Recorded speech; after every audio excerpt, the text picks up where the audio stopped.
তাতে করে মহিলাদেরকে যদি আমি বলি আপনাদের আমি বাপ, আপনারা আমার বেটি, আর অসুবিধা হবে না। তো আমার বেটিদেরকে বলছি, আপনারা আপোষে কথা না বলে যদি কান খোলা রাখেন, আমি আমার আল্লাহর উপরে ভরসা করে বলছি কিছু নিয়ে বাড়ি যেতে পারবেন বলে আশা করছি ইনশাআল্লাহ তাআলা। পুরুষদেরকে বলছি যথেষ্ট জমে বসেছেন, যেগুলো লোক দাঁড়িয়ে আছেন আপনাদেরকে যে ভাষা বললে বসবেন আমি ওইটাই বলতে রাজি আছি, আপনাদেরকে হাতে ধরছি তারপরও বসে যান। ইসলাম আবেগ দিয়ে আসেনি, বিবেক দিয়ে এসেছে। খুব আবেগে পড়ে জোরে চিল্লাইলে যে ইসলাম গঠিত হয়ে যাবে তা হবে না। হযরতে লোকমান হাকিম কোরআনে বলছে তার ছেলেকে, বেটা দুনিয়াতে অহংকারের পা ফেলো না, এই মাটি তোমাকে একদিন খাবে। আর গাধার মতো চিৎকার করে পৃথিবীতে কথা বলো না, যেহেতু অতি চিৎকার করে গাধা, এবং জাহান্নামে গাধার মতো জাহান্নামীরা চিৎকার করবে। রাসূলুল্লাহ সাল্লাল্লাহু আলাইহি ওয়াসাল্লাম সারা জীবন মিষ্টি কথা বলেছেন, উবাই ইবনে সলুলের সঙ্গেও মিষ্টি কথা বলেছেন। মুনাফিকদের সঙ্গে যখন রসুল বসতেন, ইহুদি নাসারার সঙ্গে, পর্যটকদের সঙ্গে কথা বলতেন অতি মিষ্টি। মিষ্টি ছুরিতে যত কাটা যায় অত কুড়াল দিয়ে কাটা যায় না। পকেট মারদের কাছে ব্লেডই থাকে, পকেট মারদের কাছে ব্লেডই থাকে, বুঝতে পারে না যে কখন পকেট খালি হয়েছে। বিধায় মিষ্টি ভাষাতে ইসলাম এসেছে। হ্যাঁ, ফেরাউনের কাছে যখন মুসাকে পাঠানো হচ্ছে তা আল্লাহ ট্রেনিং করে দিচ্ছে, কৌলু কাওলান লাইয়ে না। কোরআনে যাকে জালেম ঘোষণা করা হয়েছে, অদ্বিতীয় জালেম ফেরাউন, ওর মতো জালেম আর কেউ নাই। অথচ মুসাকে যখন পাঠাচ্ছে আল্লাহ ট্রেনিং করে দিচ্ছে ভদ্র কথা বলবে ওর সঙ্গে। তাহলে ওর সঙ্গে ভদ্র বলবে, কি ফেরাউনের দাম বাড়লো? জি না, ফেরাউনের দাম এখানে বাড়েনি, বরং মিষ্টি এমন একটা জিনিস, ইমানদার খেলো মিষ্টি, বেঈমান খেলো মিষ্টি, সুদারু খেলো মিষ্টি, জুয়ারি খেলো মিষ্টি, মাতাল খেলো মিষ্টি। তাই ইসলাম হলো মিষ্টি, বেঈমানরাও জানুক ইসলাম কোনো দিন তেতো নয়। জি, বিধায় আপনাদেরকে বারবার বলছি বসে যান। আর কোন ভলেন্টিয়ার শুধু আনসার টানসার এসছেন মনে হয়, বারে বারে বাঁশি বাজাচ্ছেন, আপনাকে বাঁশি বাজাতে হবে না, আপনিও বসে যান, চুপ করে বায়ান শুনেন, ভলেন্টিয়ার লাগে না আমার বক্তব্যে। এখন আমি আমার বক্তব্যের দিকে এগিয়ে যাচ্ছি। প্রথমে ভূমিকা 5 মিনিট এবং কিছু ফিলোসফি দর্শন তথ্য বলবো। প্রথম একটা প্রশ্ন আপনাদেরকে আমি করছি, প্রশ্নের ঠিক উত্তর দিতে পারলে যে যে দেবে তার কাছে 1000 করে টাকা মাদ্রাসার জন্য নেবো ইনশাআল্লাহ, খুশি হয়ে। ধরেন আল্লাহ খুশি হয়েছেন আমাদের উপরে, এতগুলো লোক যে আমরা আছি তা আল্লাহ খুশি হয়ে গেছেন যে এতগুলো লোক এসছে আমার দিনের কথা শুনতে, আমার কোরআনের কথা শুনতে। তো আল্লাহ আমাদেরকে গিফট করতে চাইছেন একটা জিনিস। 1000টা চাইলেও একটা, একটা চাইলেও একটা, 5টা চাইলেও একটা, 20টা চাইলেও একটা, লাখও চাইলেও একটা, আল্লাহ একটা জিনিস দেবেন। কে কি নেবেন? কার কি নিতে মন দিয়েছে বলেন? মনে মনে একজন ভাবছে এই সময় বিয়ের প্রস্তাবটাই রেখে দিলেই ভালো হয়, চেয়ারম্যানের মেয়ে দেখতে তো অনেক ভালো, ওইটার সঙ্গেই রিলেশনটা আল্লাহকে বলে দিই, একটা যদি কবুল হয়েই যায় চান্স লেগে গেল। কি চাইবেন বলেন? জান্নাত, হেদায়েত, আর কি চাবেন? এতগুলি লোক মুখ খুলেন না কে? আমি তো আস্তি করে আপনাদেরকে কথা বলতে বলেছি, বলেন তো কি নেবেন? জান্নাতুল ফেরদাউস, বিভিন্ন রকম বললেন। সাহাবীরাও বিভ্রান্তিতে পড়েছে আর কি। আপনার আমার তো ব্রেন অনেক কমজোর, ট্যালেন্টেড সাহাবীরাও পর্যন্ত বিভ্রান্তিতে পড়েছে। যখন মক্কা বিজয়ী হয়ে গেল, মক্কা যখন মুসলিমদের হাতে চলে এলো, ইসলামের পতাকা উড়ল, পৌতলিকতা যখন পতন হয়ে গেল, বিশ্বনবী যখন মক্কায় বসে দাপিয়ে শাসন করছেন, চারিদিকে যেন রই রই কাণ্ড, ইসলামের পতাকা ছই ছই করে দৌড়ছে। এই অবস্থায় কোনো যুদ্ধ আপাতত নাই, বদর উহুদ সব শেষ হয়ে গেছে, এখন কোনো যুদ্ধ নাই। সাহাবারা রাদিয়াল্লাহু মাজমাইনরা নিরিবিলি চুপচাপ দুনিয়া করছে, তাদের দুনিয়া করতে কোনো অসুবিধা নাই।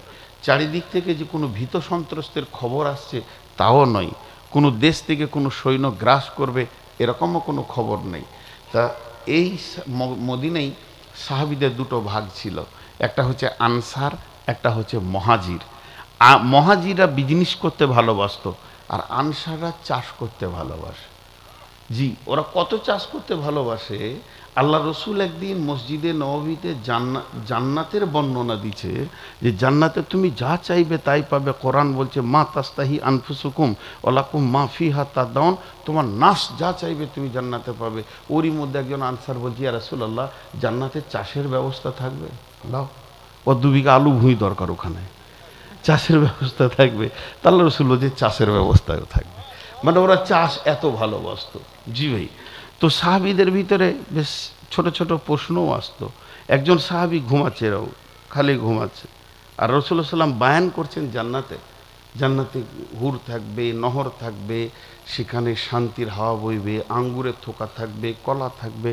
ওই ঘুমের অবস্থাতে চোখটাকে কোনো রকম কষ্ট করে খুলে বলছে সাআলা রাজুলুন আইয়ানামু আহলুল জান্নাহ ইয়া রাসূলুল্লাহ, জান্নাতে কোনো ঘুমাবার ব্যবস্থা আছে?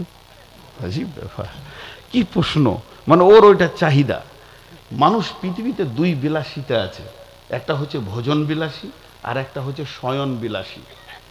কিছু লোক আছে ঘুমাতে ভালোবাসে, ডাইনিং টেবিল কেমন সরিয়ে দেয়, নাক ডেকে ঘুমালো, সকাল বিকাল ঘুমাচ্ছে। আবার কিছু লোক আছে ভোজন করতে ভালোবাসে, খালি ওকে ডাইনিং টেবিলে দিয়ে দাও, মেশিনের মতো চলবে।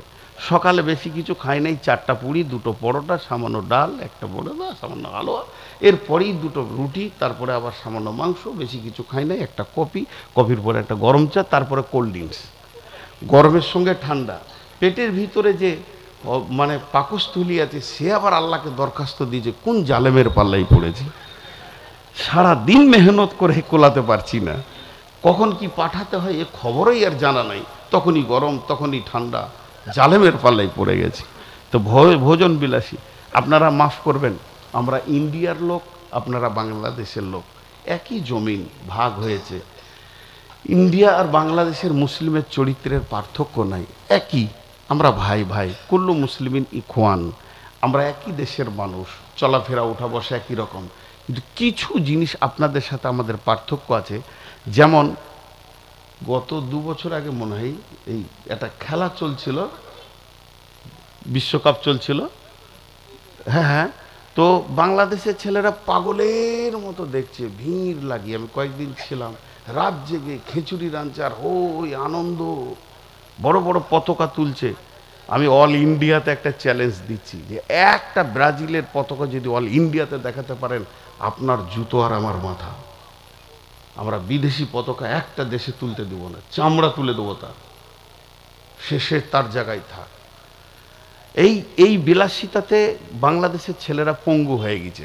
আর বাংলাদেশে যত হোটেল চলে, বাংলাদেশ থেকে 36 গুণ বড় আমার দেশ, অত হোটেল টোটালে নাই। এরা এত ভোজন বিলাসী, ভোজন বিলাসী, এই জন্য দেশটা বিলম্বিত হয়ে যাচ্ছে, ডেভেলপ হতে পারছে না। আমি একবার আমার নিজের কথা বলছি, আমি পাসপোর্টের দরখাস্ত দিলাম, কলকাতা থেকে আমার ঘরে পিপি চলে গেল, মানে পাসপোর্ট অফিস থেকে পিপিটি গেল। তো লিটারটা যখন গেল পিপিএলটা, তো আমি দেখলাম পড়ে যে আমাকে কলকাতায় ডাকা হয়েছে হেড অফিসে, যে আপনি হেড অফিসে আসেন যদি পাসপোর্ট নিতে চান, কারণ আমি দরখাস্তটা পাসপোর্টের অন্য রকম দিয়েছিলাম। তো আমি গেলাম, তো সে লাইন তো 200 জনার লাইন, দালালের যুগ। একজনকে বললাম ভাই আমাকে ফার্স্টে অফিসারকে ঢুকিয়ে দিতে হবে। কি আছে? পিপিএল আছে। আচ্ছা ঠিক আছে, আপনি দরখাস্ত পুরাতন দিয়েছেন, ঠিক আছে। 50 টাকা দিলাম, লাইনটা আগে করে দিল, দাঁড়ান এক্ষুনি অফিসার আসবেন। এখন আসেনি, আসলেই দরজা খুলে আপনাকে ফার্স্টে দিয়ে দিব। তো অফিসার আসলো একটা গাড়িতে, তার সামনে পুলিশ, পেছনে পুলিশ, 8 জন রাইফেলস পুলিশের মাঝে সে আসছে, যার সিগনেচারে আমাদের পাসপোর্ট বের হবে। কত বড় সে র্যাঙ্কের মানুষ, অথচ সে রোডে নামলো, রাস্তার ধারে 2টো পুরি, সামান্য ডাল দাঁড়িয়ে খেয়ে, খানিক পানি খেয়ে অফিসে চলে গেল। সময় দেয় না খাওয়াতে ইন্ডিয়ানরা, হালকা একটু কাপ হয়ে চা হলেই হবে। তো ভাইয়া, এখন আপনার আমার কথা হচ্ছে, সাহাবীরা চাষ করতে ভালোবাসতেন আর বিজনেস করতে ভালোবাসতেন আনসাররা। এখন এই চাষি গোষ্ঠীটা একটু ধ্যান দেন, আপোষে বসে সকালে আলোচনা করছে। রাসূলুল্লাহ সাল্লাম মসজিদে নববীতে আছেন, এরা আলোচনা করছে কি, এখন তো যুদ্ধও নাই, মোটামুটি নামাজ রোজা পড়ে লিলি হয়ে যাচ্ছে, তাহলে চ না রসুলের কাছে যাই। রসুলের কাছে যে কি করবি? বলে আল্লাহ রসুলকে বলবো, ইয়া রাসূলুল্লাহ, আপনি এই মদিনাতে যে বড় বড় পাহাড়গুলো রয়েছে, পাহাড়ের মধ্যখানটাকে বন্ধ করে দিয়ে একটা ড্রাম তৈরি করে দেন, যেখানে মুষলধারা বৃষ্টি হলে পানি জমে যাবে, ওই পানিকে আবার আমরা ড্রেন দিয়ে কেলেন দিয়ে বের করে নিয়ে মদিনাতে আমরা জমিয়ে চাষ করব, এই চাষের ব্যবস্থাটা করে দেন। এরা বলছে তো ভালো বুদ্ধি, আনসাররা চাষ করতে ভালোবাসে, ভালো বুদ্ধি, চল চল তো চল। 5-7 জন রসুলের কাছে যাচ্ছেন, মসজিদে নববীর কাছাকাছি ওরা পৌঁছেছে। এমন সময় জিবরাইল আমিন চলে এসেছেন, কারণ ওরা যে আসছে খবরটা কে জানে? আল্লাহ জানে। আল্লাহ জিবরাইলকে কি বলে পাঠাচ্ছে দেখেন, জিবরাইল তুমি আমার নবীকে বলে দাও, আজকে আনসারের কয়েকজন তারা কিছু চাইতে আসবে, কিছু, কোনো নাম উল্লেখ করেনি, কিছু চাইতে আসবে, আমার রসুল যেন ওটা বরাদ্দ করে দেয়, না শব্দ যেন না বলে, আমি আল্লাহ কবুল করে নিয়েছি। তার মানে তারা আল্লাহর কত কবুলিয়াত বান্দা ছিলেন। এরপরে জিবরাইল চলে গেল, তাহলে খবর তো রসুল পেয়ে গেছেন ওরা কেন আসছে, কিছু চাইতে আসছে। তো এই জিবরাইল গেল, তখন 5-7 জন মসজিদের গেটে ঢুকছে। ও বলছে তুই চ, ও বলছে তুই যা, ও বলছে তুই বল, ও বলছে তুই বল, তোর বলার ভঙ্গি বলো, রসুলকে তুই বল। আল্লাহ রসুল আগেই মুখ খুললেন, বলতে হবে না, তোমরা কিছু চাইতে এসছো, তোমাদের মনে কিছু আশা আছে, তা তোমাদেরকে একটা সুসংবাদ দিই, তোমাদের চাওয়ার ব্যাপারে আল্লাহ খুশি হয়ে গেছেন এবং আল্লাহ বরাদ্দ করে দিয়েছেন, তোমরা যেটা চাবে আমি ওটা হ্যাঁ বলবো আর কি। ওরা কেন্দ্র থেকে বরাদ্দ হয়ে গেছে, আর তোমাদেরকে চিন্তা করতে হবে না। তখন ওরা এত খুশি, আল্লাহ রাজি, আমাদের চাওয়ার ব্যাপারে স্বয়ং মাবুদ রাজি, আমরা তো নবীজির কাছে এসেছি, এর থেকে খুশি আর সামালতে না পেরে তাদের আবেগের পানি চোখ দিয়ে আসছে, আর একে অপরের দিকে মুচকে মুচকে হাসছে আর তাকাচ্ছে। তখন ওরা বলছে ইয়া রাসূলুল্লাহ, কি চাইবো, আমাদেরকে 5 মিনিট সময় দেন, একটু বুঝে আসি। মাল গোলমাল হচ্ছে এবার, যেটার জন্য এসেছিলাম আল্লাহ যখন খুশি, তাহলে ছোটটা চাইবো না, এবার বড়টা নিব, কারণ আল্লাহ যেখানে বলে দিয়েছে আজকে তোমরা যা চাইবে তাই কবুল। ওরা মসজিদের এক কোণে বসলো, রাসূলুল্লাহ সাল্লাল্লাহু আলাইহি ওয়াসাল্লাম বলে যাও তোমরা একটু মশওয়ারা করে এসো। কিছুক্ষণ বসার পর উঠে আসলো, উঠে এসে বলছে ইয়া রাসূলুল্লাহ, ইয়া হাবিবাল্লাহ, ও সাফিউল মুজনাবিন, রাহমাতুল লিল আলামিন, দয়ার নবী, সত্য কথা বলতে কি আমরা চাষ করার নিয়তে আপনাকে দিয়ে মদিনাতে একটা ড্রাম বানানোর চিন্তা করেছিলাম। মানে সাহাবীদের জিন্দেগি দেখেন, আগে সব কথা বলে দিচ্ছে। আমরা নিয়ত করলাম ওখানে পানি জমে যাবে, আর ওই পানিতে আমরা সারা বছর মদিনাতে ফসল ফলাবো। আমরা তো আর জানতাম না যে আমাদের চাওয়ার ব্যাপারে আল্লাহ রাজি হয়ে যাবে। কিন্তু যখন আপনার কাছে আসলাম, আমি মাবুদের খবরটা যখন আপনি দিয়ে দিলেন যে আমাদের চাওয়ার ব্যাপারে আল্লাহ যখন স্বয়ং রাজি আছে, তাহলে মাবুদ নবীজি গো, আমরা ড্রেন নিব না, আমরা চাষ করব না। আপনি আল্লাহকে বলে দেন আমাদের জন্য যেন ওই ড্রেনের পানিটা, ওই নহরটা জান্নাতে বরাদ্দ হয়ে যায়। মানে কৌশল করে জান্নাতটা চেয়ে নিলে আর কি, বুঝতে পেরেছেন? আমরা একটা জিনিস জানি, আসারে মুবাশশারা কয়টা? 10টা। এদেরকে জান্নাতি ঘোষণা করা হয়েছে। আরে নসিব, আরও জান্নাতি আছে। আল্লাহ রাসূল বলেনি বদরি সাহাবীদের আগের গুনাহ মাপ, পিছের গুনাহ মাপ, তার মানে কি জান্নাতি। এরকম বহু সাহাবীর কথা আছে, খালি কৌশল, ভাষাটা চেঞ্জ হয়েছে। হযরত ইমাম বুখারী আলাইহি রাহমা কি বলেছিলেন? রাত্রিবেলায় তাহাজ্জুদে উঠলেন, 2 রাকাত নামাজ পড়লেন, 4 রাকাত নামাজ পড়লেন, অঝোর নয়নে কাঁদতে শুরু করলেন। কাঁদতে কাঁদতে বলছে মাবুদ, এই পৃথিবীটা, এই দুনিয়াটা যত বেঈমানদের জন্য প্রশস্ত হয়ে গেছে, ইমানদারদের জন্য সংকীর্ণ হয়ে গেছে, ইমানদারদের চলা বড় কঠিন হয়ে গেছে। শয়তান সারা পৃথিবীতে কাঁটা বিস্তার করে দিয়েছে, ইমানদাররা আর হাঁটতে পারছে না। মাবুদরি, তোমার এই ক্ষুদ্র গোলাম, তার জন্যে পৃথিবী জেলখানা হয়ে গেছে, সেল হয়ে গেছে, একদম সংকীর্ণ অবস্থায় সে বাস করছে। অতএব মাবুদ, এখন তোমার গোলাম তোমার কাছে যেতে চাইছি। তার মানে মত দাও, তার মানে মত দাও, আর পৃথিবী ভালো লাগছে না। তো চাওয়ারও কোয়ালিটি হতে হবে। ভিক্ষা যারা করে তাদেরও ট্রেনিং থাকা দরকার আছে। সব ভিখারি ভিক্ষা করতে পারে না, সব মাদ্রাসার শিক্ষক কালেকশন করতে পারে না, সব মানুষের দ্বারা কালেকশন হয় না, এগুলো কোয়ালিটি থাকা দরকার আছে। তো কি চাইবেন? আপনাদেরকে চাইতে বললাম, কেউ জান্নাত, কেউ বউ, কেউ টাকা, কেউ পয়সা, বিভিন্ন রকম মাথায় এলো। কিন্তু সব থেকে বড় চাওয়া, তার থেকে ঊর্ধ্বে আর কিছু নাই। সেই চাওয়াটার নাম কি? হেদায়াত। সেই চাওয়াটার নাম কি? হেদায়াত। কোরআনে কয়টা সূরা আছে? 114টি সূরা আছে। এবার আসেন এইদিকে, আমি সূরা ফাতিহার তাফসীর করছি না বন্ধুরা আমার। 114টি সূরা রয়েছে কোরআনের ভিতরে, তার মধ্যে একটা সূরার নাম হলো সূরা ফাতিহা। এই সূরাটা দেখেন, সামান্য একটি সাতটা আয়াতের ছোট্ট সূরা বন্ধুরে। এই সূরাটার কত সম্মান, গোটা কোরআনের থেকে সম্মান বেশি। কেউ বলেছে কোরআন, কেউ বলছে কোরআনের বাইরে। কোরআনের বাইরে কেন?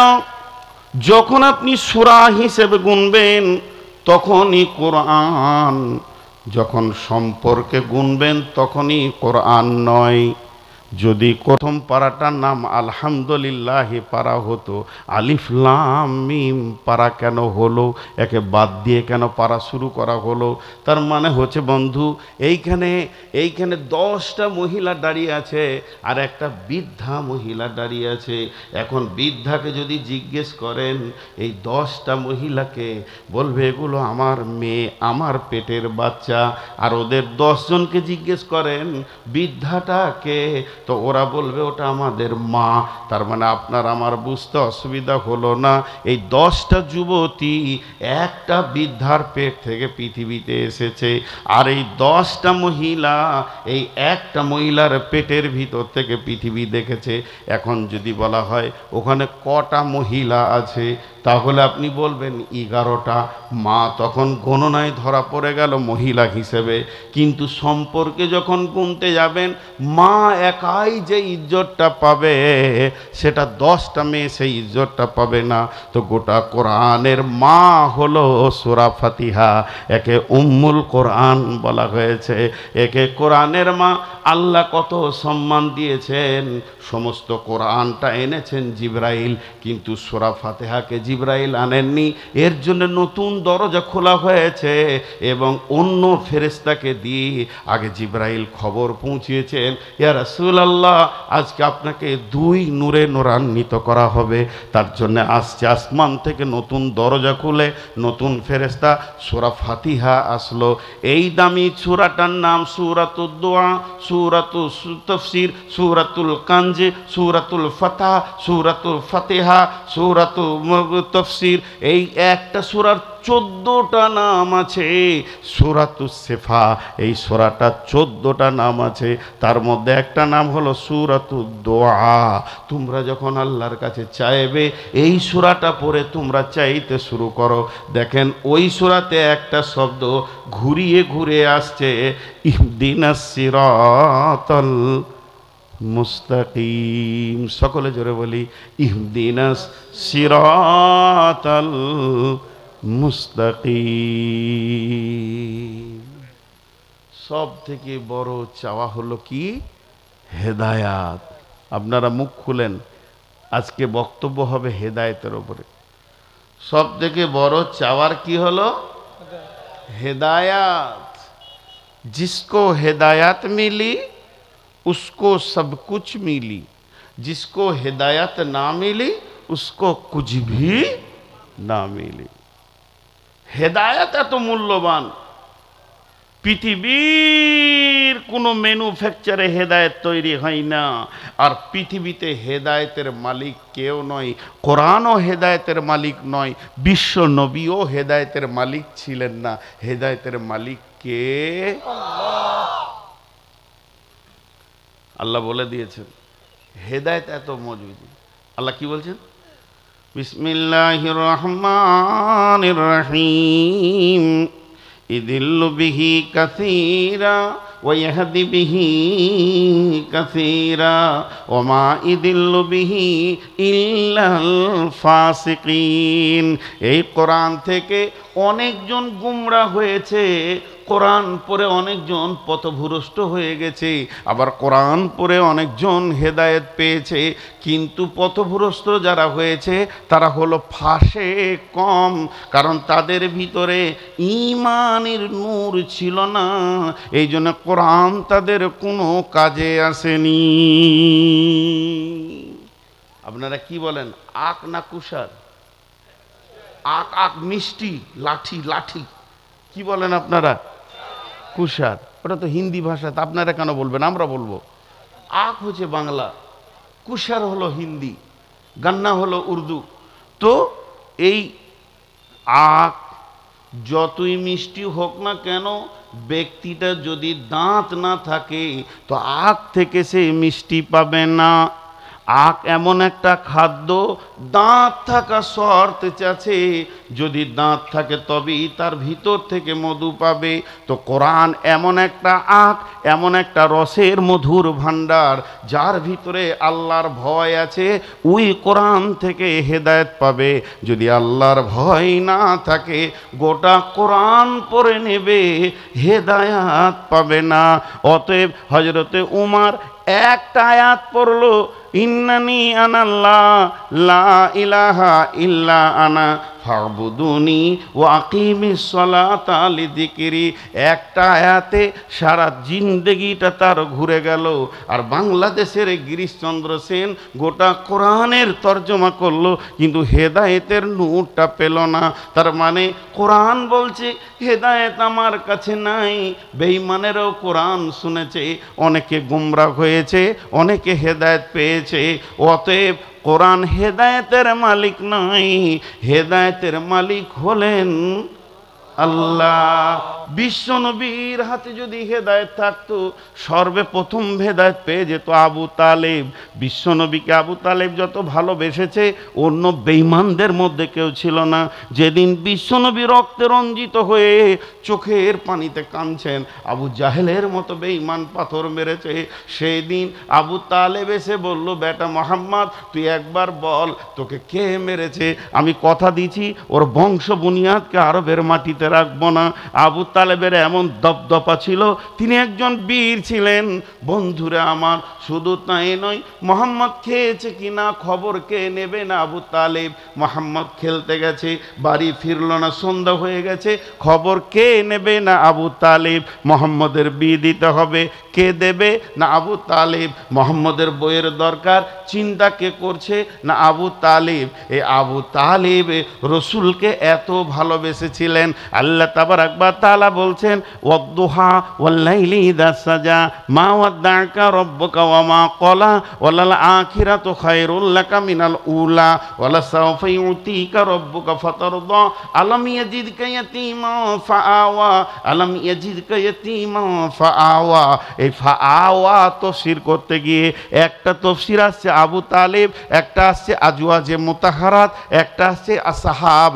আল্লাহ তাবারাক ওয়া তাআলা বলছেন, নবী হে তুই এতিম ছিলি, তুই ভিখিরি ছিলি, একটা টাকাও তোর ছিল না, আমি তোকে জায়গা দিয়েছি। সেই জায়গাটা কি? এমন একটা ছায়া তলে তোকে রেখেছিলাম, আরবের মাস্তানরাও পর্যন্ত ভয় করত, তার নাম হচ্ছে আবু তালেব। আর ফাআওয়া বলতে আজওয়াজে মুতাহহারাত, তোকে যে বিবিগুলো দিয়েছিলাম এগুলো কম ছায়াদার বিবি ছিল না, আর তুই খাদিজার ছায়া তলে ছিলি, এটাও হচ্ছে আওয়া। আর একটা কথা জেনে নে, এ নবী মুহাম্মদ তোকে আমি দিয়েছিলাম আসহাবগুলো যারা জান দিয়ে দিয়েছে, 180টা তীর খেয়েছে আবু তালেব, কিন্তু তোর গায়ে একটা তীর লাগতে দেয়নি। এই মিজাজটা আমি আল্লাহ আবু তালেবের বানিয়েছিলাম। ভেবেছো কি তোমাকে কি আমি ঠিকানা দিইনি? এই আবু তালেবের ব্যাপারে বিশ্বনবী পেরেশান ছিল যে আবু তালেব কালেমাটা পড়ে লেখ। আল্লাহ আবু তালেবকে বলেছিলেন, চাচা তুমি তো মৃত্যু শয্যায় রয়েছো, এখন তোমার যাওয়ার পালা পড়েছে, মওতের রাস্তা ধরেছো, তুমি খালি একবার বলো লা ইলাহা ইল্লাল্লাহ। আবু তালেব বংশর দিকে তাকিয়ে এইটুকু বলতে পারল না, যার কোলে দিনের রবি দিনের চাঁদ আখিরি পয়গাম্বার মানুষ হলো, সেই লোকটা কালেমা পেল না। আল্লাহ তাবারক ওয়া তাআলা বলেন, মুহাম্মদ নবী আমার কান করে শুনে নাও, হেদায়েতের চাবিটা আমার হাতে আছে। ইন্নাকা লা তাহদি মান আহবাবতা ওয়ালাকিন্নাল্লাহ ইয়াহদি মান ইয়াশা। তুমি বললি হেদায়েত পেয়ে যাবে। হেদায়েতের মালিক কে? আল্লাহ। আল্লাহ যাকে হেদায়েত দিবে সে হেদায়েত পাবে। কোরআনেরও ক্ষমতা নেই, নবী মুহাম্মদ সাল্লাল্লাহু আলাইহি ওয়াসাল্লামের ক্ষমতা নেই। তাহলে এগুলো কি? একটা উদাহরণ দিলে বুঝে নেবেন। আপনি পাকের হাট গেছেন ডাক্তারখানা, ডাক্তার প্রেসক্রিপশন দিয়েছে, ফার্মেসি ওষুধ দিয়েছে। প্রেসক্রিপশন কে দিয়েছে? ডাক্তার। ওষুধ কে দিয়েছে? সুস্থ করার মালিক কে? তো রাসূলুল্লাহ সাল্লাল্লাহু আলাইহি ওয়াসাল্লাম হলেন হেদায়েতের ডাক্তার, কোরআন হলো তার ওষুধের ফার্মেসি। সব হেদায়েতের উপকরণ ওষুধগুলো এখানে আছে। কোন পথে চললে আপনি হেদায়েত পাবেন। কিন্তু আসলে হেদায়েতের মালিক কে? এটাই আল্লাহ বলতে চাইছেন। তো চাইলে আল্লাহর কাছে কি চাইতে হবে? হেদায়েত। কি চাইতে হবে? আমরা হেদায়েত চাইবো তো ইনশাআল্লাহ। আল্লাহ আমাদের প্রত্যেককে হেদায়েত দান করুন। এখন একটা গল্প শোনাই। বিরক্ত লাগছে নাকি আপনাদেরকে? না, কটা বাজলো? এতক্ষণে 9:30 বলছে কে? ও বিচারাকে ঘর পাঠিয়ে দেন, ঘুমাচ্ছে। 9:30 বলছে এখনকে। ভাগ্য ভালো শ্বশুর বাড়ি বললে অন্যজনের বাড়ি ঢুকে যায় নাই, মেরে তো হাড় ভেঙে দেবে। এবার একটা গল্প শোনাবো, খুব দার্শনিকদের তৈরি করা গল্প। আপনারা আগামীকাল সকালে উঠে কেউ বলবেন না যে বর্ধমানি বলেছে যে এটা হাদিসে আছে, তাহলে আপনারও বাঁশ আমারও বাঁশ। এটা গল্প। নবী মুসা আল্লাহর সঙ্গে কথা বলতেন। মন দিয়ে শুনেন গল্পটা, ছোট্ট 1-2 মিনিট। নবী মুসা কার সঙ্গে কথা বলতেন? আল্লাহর সঙ্গে। এই জন্য মুসা কালিমুল্লাহ। তো নবী মুসা হন্তদন্ত করে রাস্তায় হাঁটছে, নবীর নাম নিয়ে বলছি, তারপরেও গল্প বোঝানোর জন্যে। তো একটা শূকর, নিকৃষ্ট মানের হারাম প্রাণী শূকর, সে ড্রেনে আছে, পেচ্ছাপ পায়খানা নোংরা কাদা এই পর্যন্ত ডুবে আছে। তো নবী মুসাকেও দেখতে পেয়ে গেছে। তো বলছে, এই ওই নবী মুসা, ও নবী মুসা, রুকো রুকো রুকো। তোর কি হলো? কোথায় যাও? আল্লাহর কাছে একটু প্রয়োজনে যাচ্ছি। তো বলছি, তুমি যাও, তোমার যা আছে কাজ তুমি করে নাও, আল্লাহকে খালি আমার একটা প্রশ্ন জিজ্ঞেস করে আসবে। তো বলে, তোর আবার প্রশ্ন কি? বলে, হ্যাঁ আমার একটা প্রশ্ন আছে। আমাকে কেন শুকর করলে? তোমাকে কেন মানুষ করেছে? আর শুধু মানুষ করে নাই, তোমাকে নবী করেছে, ওটা জিজ্ঞেস করে আসবে আল্লাহকে। আচ্ছা ঠিক আছে, তুই বলেছিস, আমি তো পিয়ন মাত্র, ঠিক আছে। নবী মুসা চলে গেলেন আল্লাহর কাছে। যত কাজ ছিল নিজের কাজ সেরে নিয়ে চলে আসছে। আল্লাহ বলছে, এই তোকে কেউ কিছু বলেনি? বলছে, জি আমি ভুলে গেছি। আচ্ছা ঠিক আছে বল। একটা শুকর বললো, যকে কেন শুয়োর করেছেন, আমাকে কেন মানুষ? আবার মানুষ নয়, নবী বানিয়েছেন। তো আল্লাহ তাবারক ওয়া তাআলা উত্তর দিলেন যে ওকে বলবি আমার নাম সামাদ, আল্লাহুস সামাদ। আল্লাহ কাউকে তাওয়াক্কা করে না। কাকে কি বানাবে এ ব্যাপারে আল্লাহর কোনো ক্যাবিনেট মন্ত্রী নাই। আল্লাহ যা ইচ্ছা তাই করে, তবেই তো সে আল্লাহ, তবেই তো আল্লাহ। তো যাকে যেটা আমার মন যাবে আমি সেইটাই বানাবো। এ বিষয় নিয়ে যেন আমার সঙ্গে কেউ কমান না করে। এটাই যদি প্রশ্নের উত্তর দিতে হবে তাহলে আমি আল্লাহ হলাম কি করে, এটা বলে দিবি 1 নম্বর। আর 2 নম্বর, নবী বানানোর কথা বলেছে, তোকে মানুষই বানাবো তো নবী বানাবো কি করে? তাহলে তোকে একটা কথা বলি, মুসা, ওকে একটা আমি উপহার দিব, উপহারটা নিয়ে যা। মুসা বলছে, শুকরকে উপহার? বলছি, তোর আবার হিংসা হচ্ছে নাকি? আমি দিব, খরচা তো আমার, তুই বইয়ে নিজে দিবি। বলে ঠিক আছে ঠিক আছে, জি জি জি, বুঝতে ভুল হয়েছে। দেন বলছে কোনো কিছু নয়, কথা।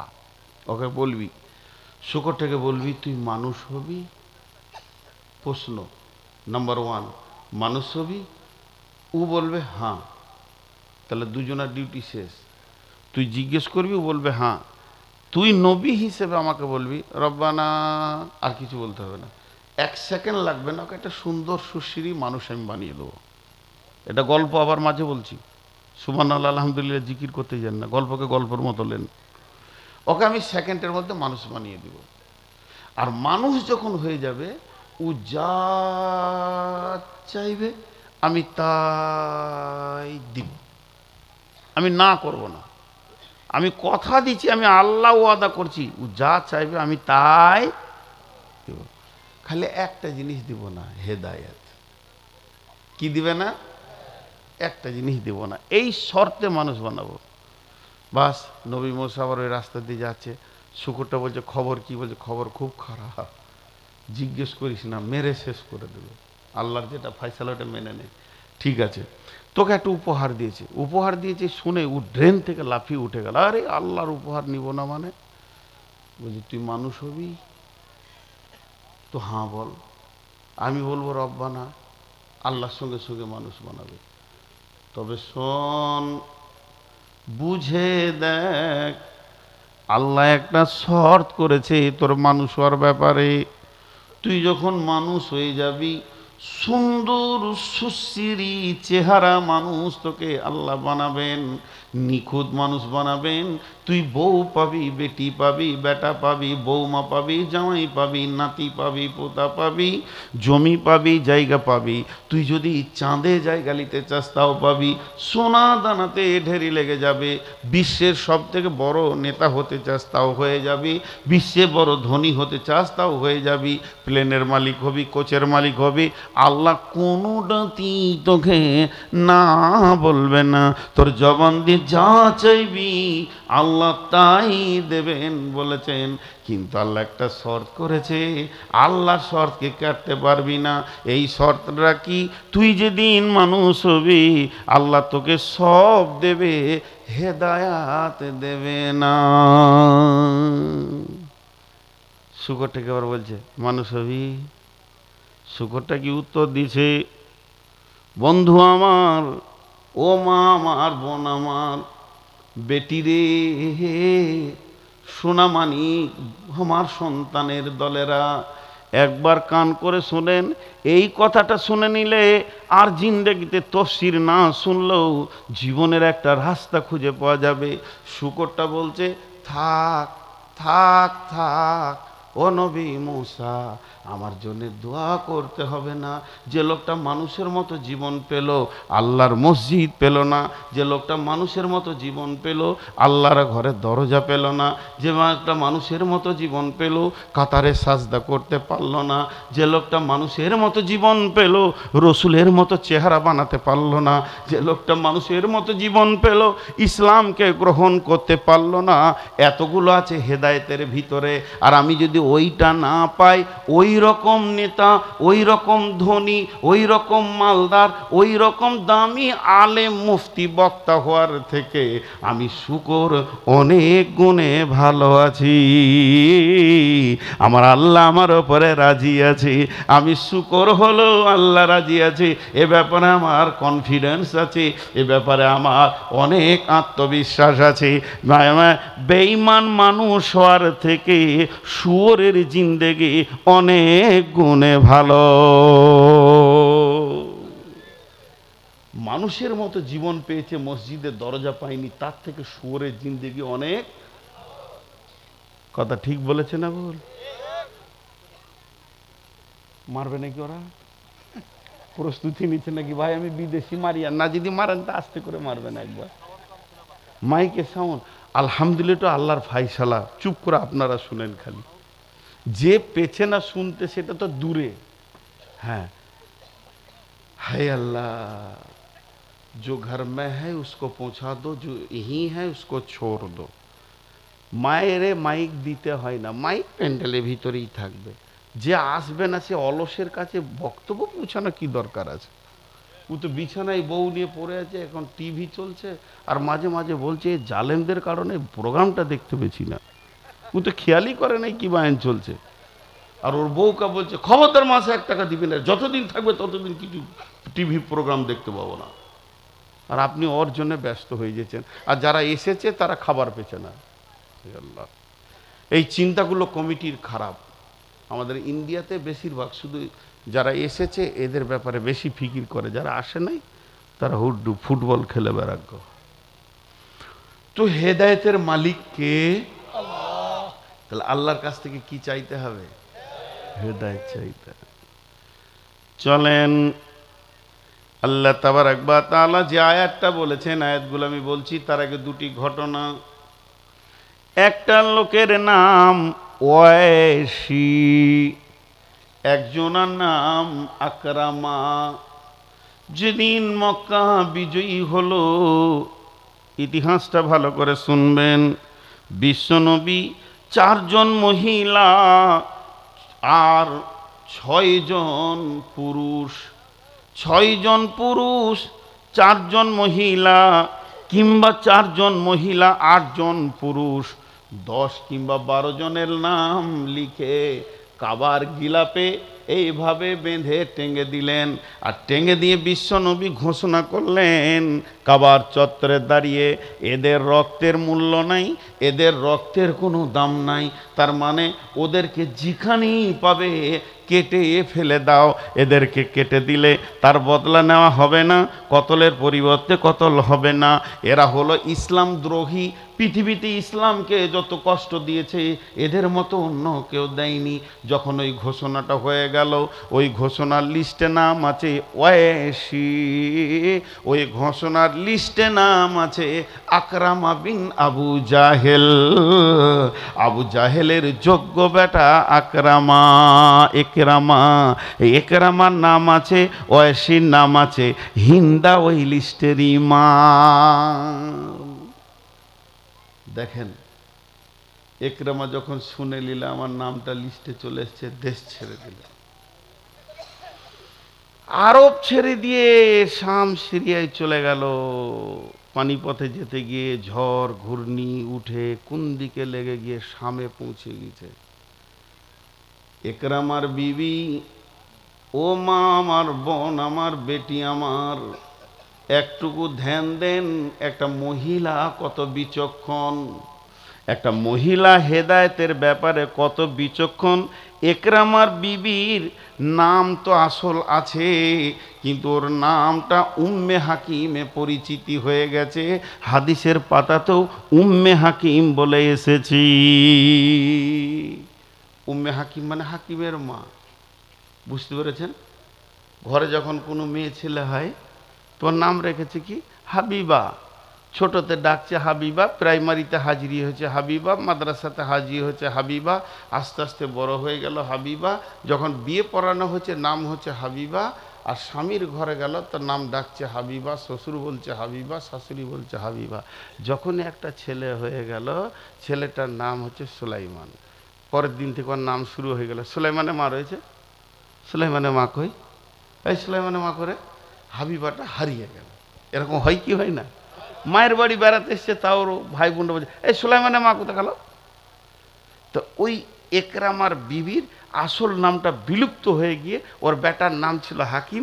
উম্মে হাকিম বলে লোক ডাকতে ডাকতে ইতিহাসের পাতাতে উম্মে হাকিম চলে এসেছে। তো এই উম্মে হাকিম হচ্ছে একরামার বিবি, আবু জাহেলের বৌমা।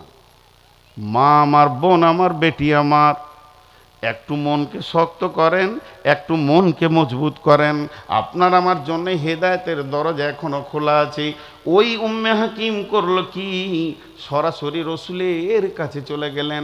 রসুলকে গিয়ে বলছেন, রসুল আল্লাহ, ইয়া হাবিব আল্লাহ, আমার স্বামীর নামটা মৃতের লিস্টে চলে গেছে, তার মানে আমার আর বিধবা হতে বেশি সময় লাগবে না, আর আমার বাচ্চাগুলোকে এতিম হতে আর সময় লাগবে না, কয়েকদিন পর ঘোষণা হয়ে যাবে অমুক আম্মে হাকিম বিধবা হয়ে গেছে, তার ছেলেগুলো এতিম হয়ে গেছে, কারণ আপনি যে প্রাইজটা দিয়ে দিয়েছেন এদের রক্তের কোনো মূল্য নাই, সাহাবীরা যেখানেই পাবে মেরে দেবে।